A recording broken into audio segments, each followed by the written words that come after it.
Mr. Parker and his fellow soldiers displayed incredible heroism on that fateful day and the terrible days that followed.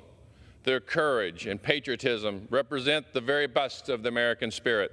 Wow, a World War II veteran who called Tulsa home, honored today in our nation's capital. We told you this man, Bill Parker, died last week at the age of 98. You're watching Fox 23 News at 6. I'm Shay Rozzi. And I'm Sarah Whaley. Earlier today, friends and family gathered to say goodbye. Tonight, we want to take some time to honor Bill and his legacy. Fox 23's Julia Gorman is live in studio. Julia, you really did have a special bond with Bill. You met him almost 2 years ago. Yeah, today definitely a bittersweet day. So great to see all of those people, but so sad to say goodbye to Bill. I first brought you an interview with him in November of 2021. I stumbled across his story, actually, and since then have told you about his return trip to Belgium, where he fought decades ago, then his decision to go back to Omaha Beach, where he fought on D-Day. I told you about the closure and clarity he got on that second trip, and most recently when he received the French Legion of Honor. Talking with folks at his services today, they told me he would have thought that the huge turnout was just kind of silly and ridiculous, but at the same time, they tell me it was so deserved.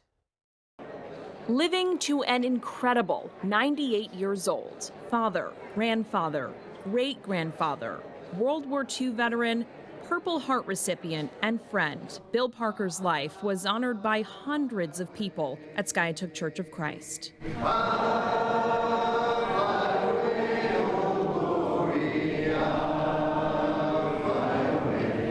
In an almost 2-hour-long service, Bill's family, friends, local veterans, and law enforcement listened closely to the incredible sacrifices he made overseas. His unit landed as the first wave at Omaha Beach at 6:31 a.m.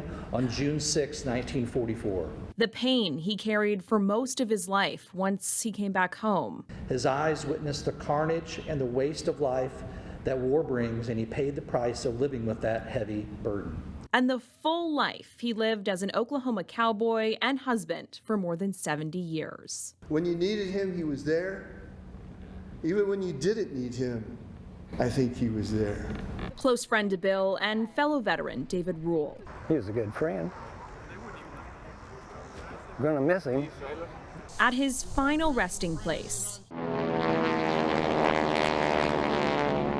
World War II trainer planes flew overhead, one leaving the pack to symbolize his passing. I kind of feel sorry for the people that didn't get to meet Bill Parker. A man who will be missed by many and whose service all those years ago has yet to be forgotten.